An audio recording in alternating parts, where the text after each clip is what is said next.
Kembali Anda ikuti Smart Happiness bersama Arfan Pradiansa.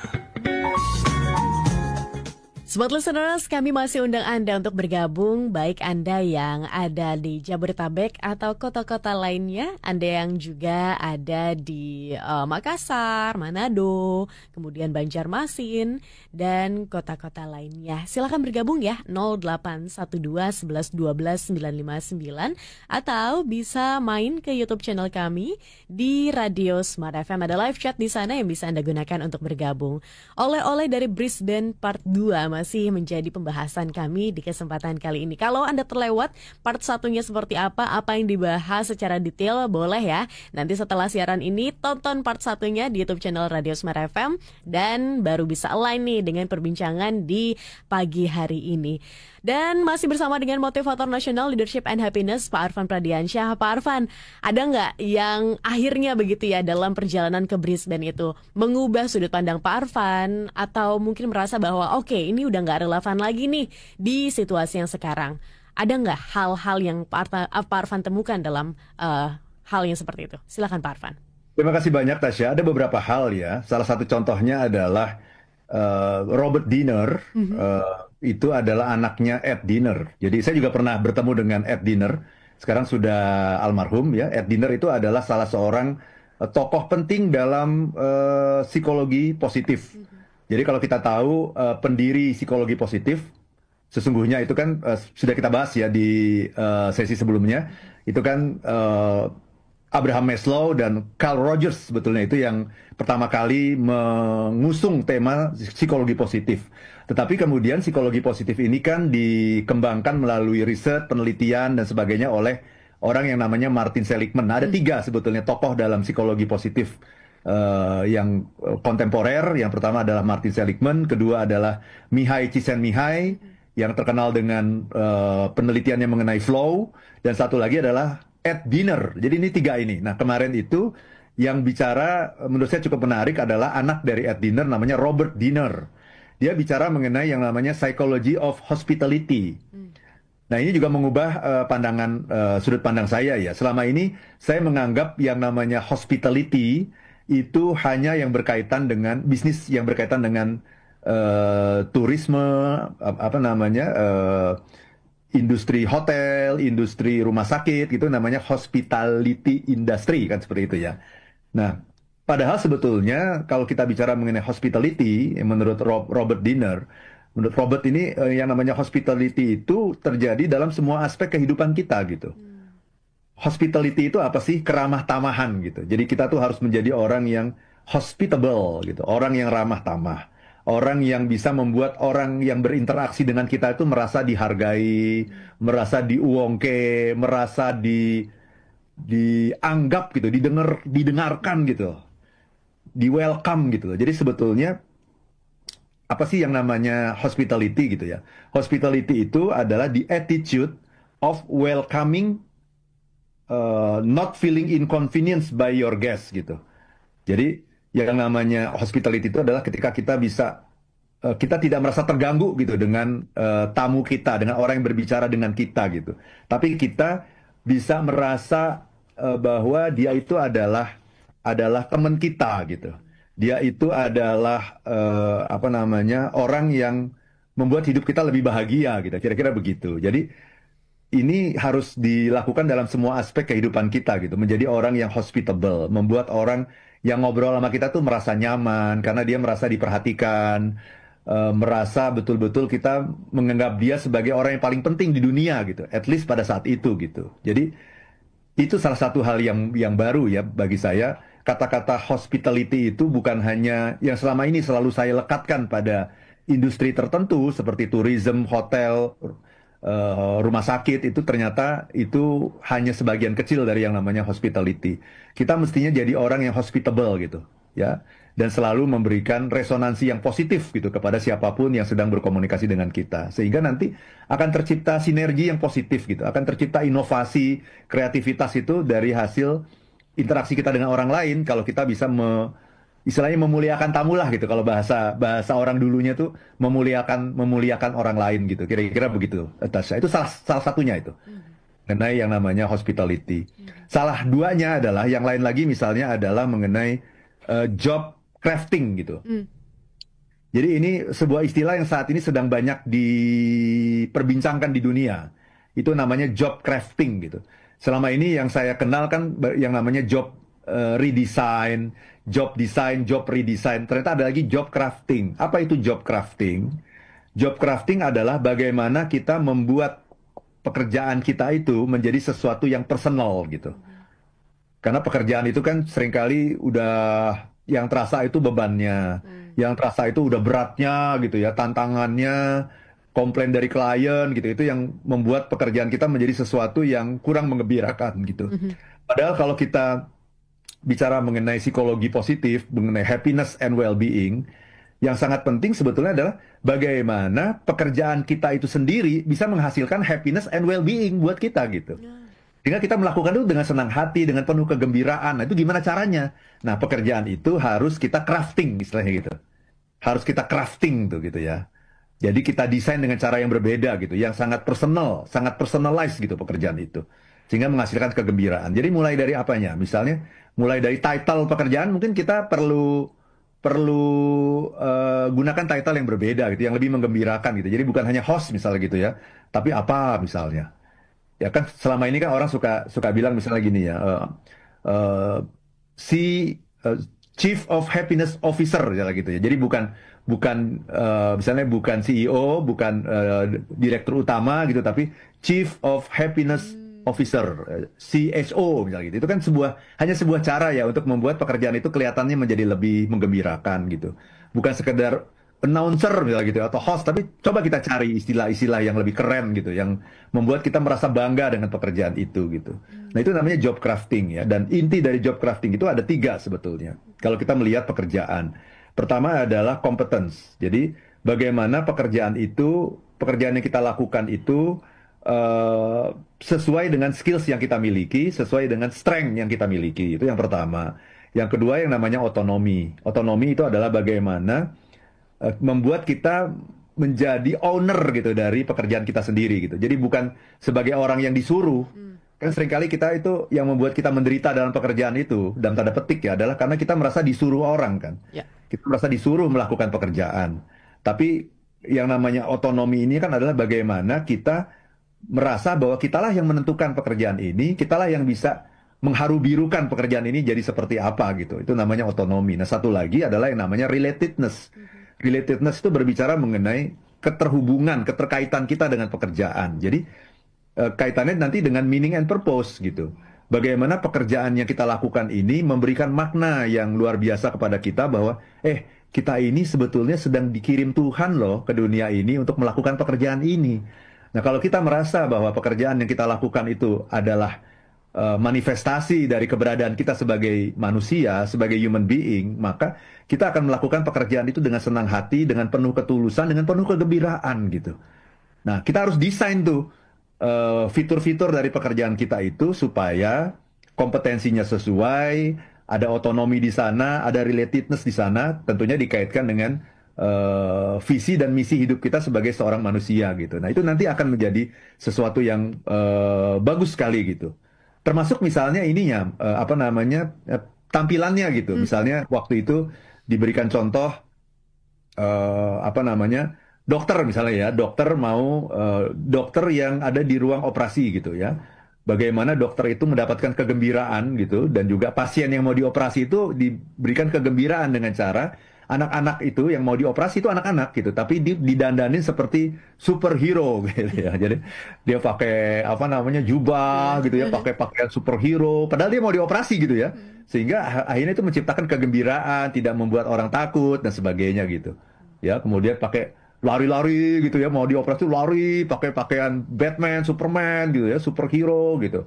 Nah, kemudian dokternya juga misalnya pakaian ruang angkasa gitu ya.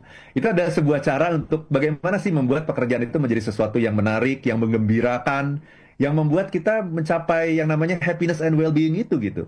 Dan sebetulnya itu bisa kita lakukan di dalam tempat kerja kita masing-masing gitu. Apa yang membuat pekerjaan kita ini menjadi sesuatu yang kita rindukan gitu, karena itu memberikan kegembiraan gitu. Bukan Yang terbayang ketika bicara pekerjaan itu selalu yang berat-berat, beban, tanggung jawab, bukan itu gitu. Tapi menggembirakan dengan harapan bahwa kalau kita gembira, penelitian kan menunjukkan orang-orang yang gembira, orang-orang yang bekerja dengan penuh sukacita, maka produktivitasnya akan meningkat 56% daripada orang-orang yang biasa-biasa aja. Nah, itu yang ingin dicapai sebetulnya, Tasya. Baik.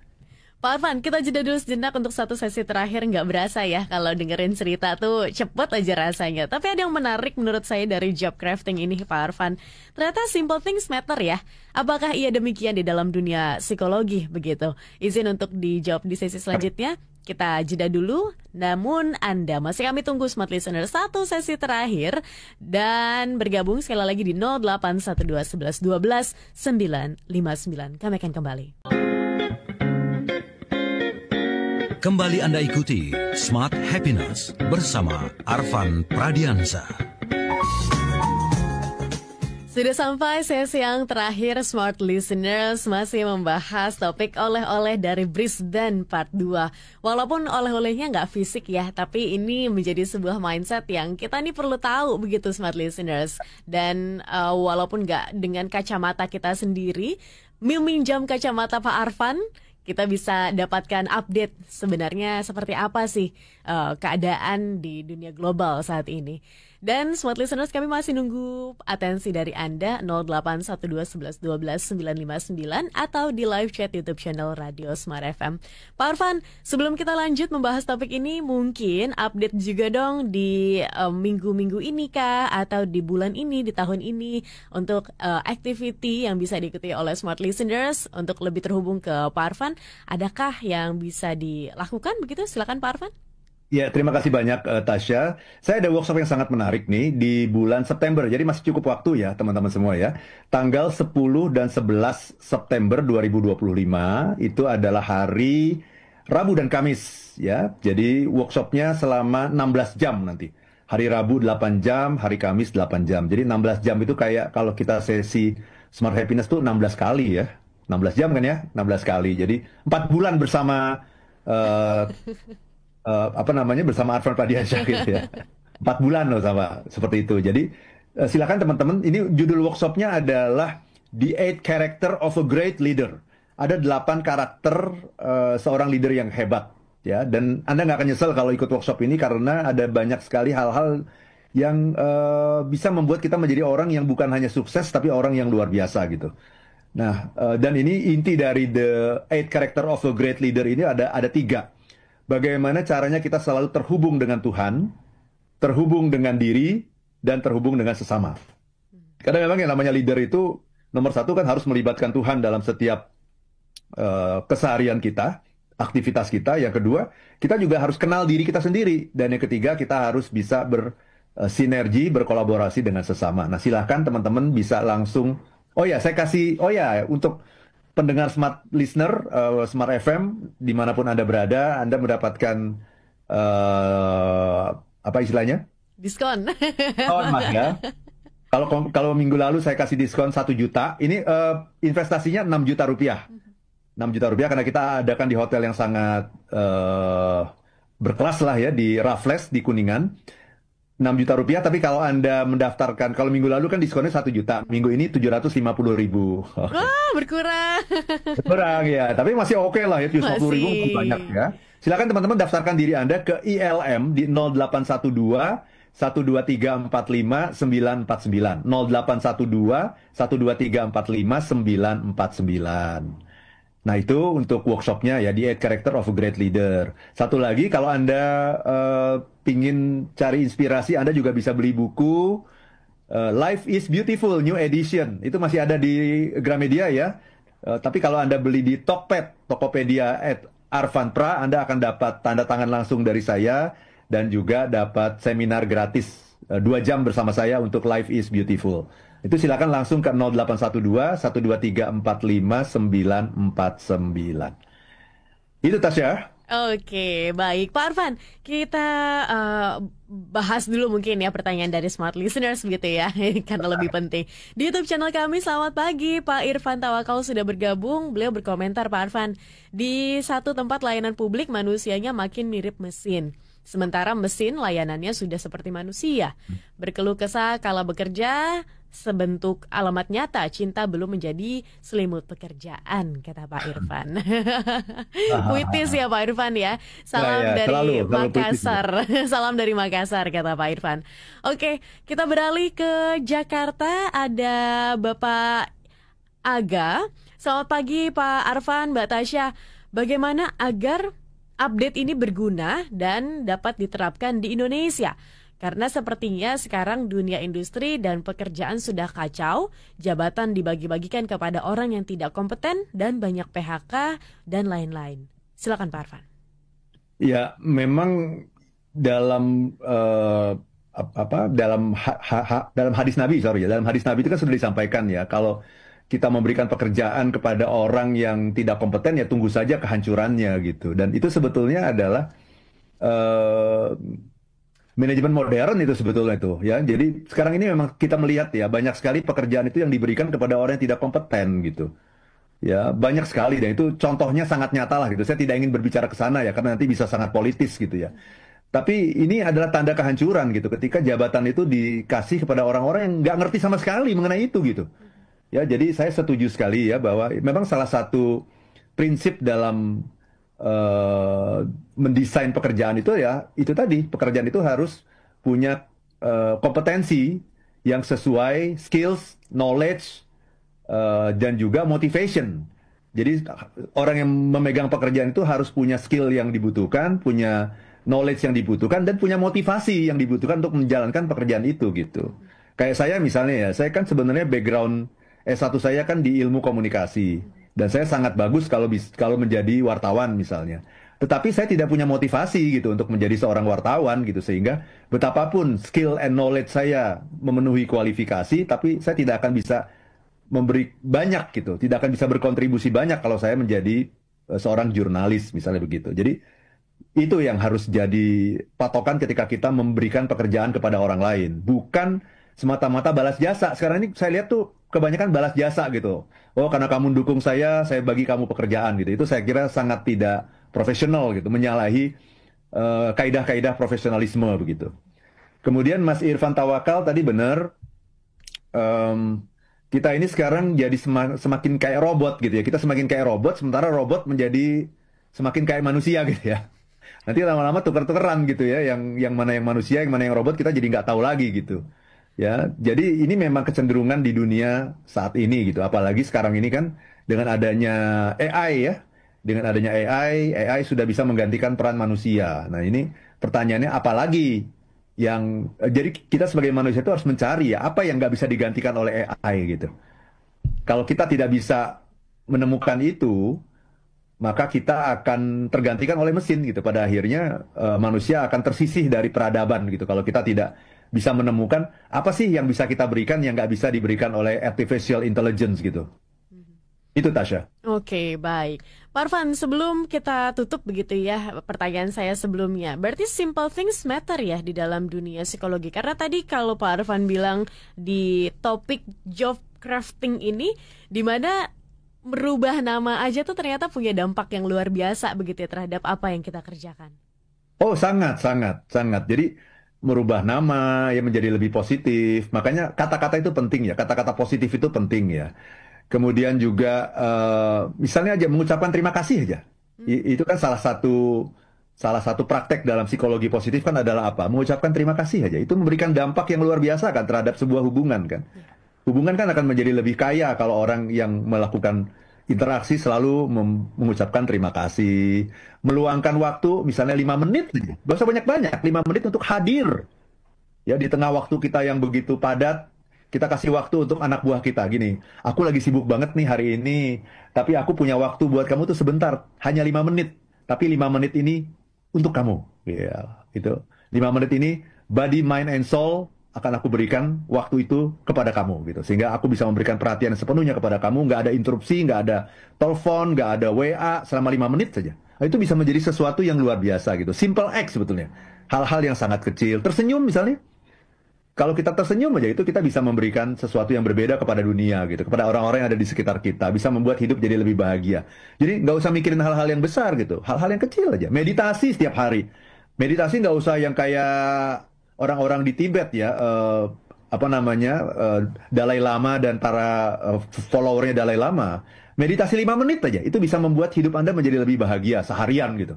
Seperti itu, Tasya. Jadi hal-hal kecil itu jangan dianggap remeh gitu. Itu, Tasya. Baik, Pak Arfan, 2 menit terakhir. Apa Ya. kesimpulan begitu ya dari perbincangan di kesempatan pagi hari ini? Oleh-oleh dari Brisbane Part 2. Silakan Pak Arfan. Ya, ya nggak akan pernah cukup sih sebetulnya kita bicara ini ya. Salah satu topik yang juga cukup menarik gitu yang saya kira kita perlu highlight nanti kapan-kapan ya di Smart Happiness itu adalah yang berkaitan dengan meaning and purpose gitu.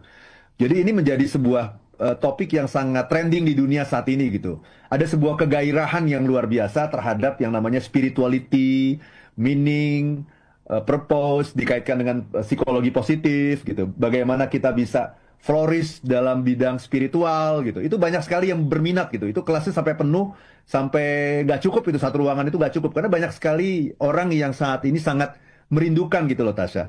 Merindukan hal-hal yang bersifat spiritual. Karena dunia sudah sangat modern, hal-hal yang berkaitan dengan fisik itu sudah sangat maju gitu ya. Akhirnya orang apalagi sih yang dicari gitu. Kok semakin modern, semakin sukses, semakin sophisticated, kita kok semakin jauh dari yang namanya kebahagiaan gitu. Nah, maka orang kemudian menyadari bahwa yang perlu kita lakukan itu adalah masuk ke dalam diri kita gitu. Kebahagiaan itu adanya bukan di luar kita, tapi adanya di dalam diri kita. Maka kita harus masuk ke dalam, dan yang nanti akan kita temukan di dalam diri kita itu adalah keindahan gitu. Dengan catatan, kita bisa menemukan apa sih meaningnya, apa sih purpose dari yang kita lakukan ini gitu. Dan itu bukan hanya terjadi dalam kehidupan kita, tapi juga dalam pekerjaan gitu. Kalau pekerjaan itu tidak memberikan meaning and purpose kepada kita, maka kita ini hanya akan menjadi budak-budak uang gitu ya. Yang hanya setiap hari datang ke tempat kerja itu cari uang, cari makan gitu ya. Padahal sebetulnya yang kita cari dalam hidup itu bukan uang, tapi kebahagiaan gitu. Nah, kebahagiaan itu bisa terjadi kalau kita sadar bahwa kita ini dikirim Tuhan ke dunia ini adalah untuk berkontribusi, untuk membuat dunia ini menjadi tempat yang lebih baik begitu. Terus pertanyaannya, kalau gitu bekerja bukan untuk cari uang. Nah, ini yang nanti bisa menjadi perdebatan gitu ya. Bekerja itu kalau menurut saya bukan cari uang, tapi dapat uang. Nah, itu beda loh. Cari uang sama dapat uang. Niat saya bekerja itu bukan cari uang. Niat saya bekerja adalah untuk berkontribusi. Karena saya sadar bahwa saya diutus Tuhan ke dunia ini untuk membuat dunia menjadi lebih baik. Nah, kemudian hasilnya, salah satunya saya mendapat uang sebagai konsekuensi dari customer yang puas akan pelayanan yang saya berikan gitu. Nah, itu topik-topik yang sangat diminati oleh banyak orang di berbagai belahan dunia itu yang berkaitan dengan itu. Spirituality at work, meaning and purpose, positive psychology and spirituality gitu. Yang semacam itu, Tasya. Baik, oke. Terima kasih Pak Arfan untuk update-nya. Kita jadi lebih terbuka begitu ya. Oh, ternyata perkembangannya sedemikian cepat dan sedemikian rupa begitu ya. Dan kita nantikan Pak Arfan topik-topik lainnya dalam program Smart Happiness. Setelah perjalanan dari Brisbane pasti akan ada upgrade lagi ilmu pengetahuan, upgrade topik lagi yang bisa dibagikan kepada Smart Listeners. Terima kasih Pak Arfan, dan terima kasih juga Smart Listeners yang sudah bergabung di pagi hari ini. Kita harus tutup. Akhir kata, saya Tasya Rustama. Dan saya Arfan Pradiansyah. If you wanna be happy, be happy now.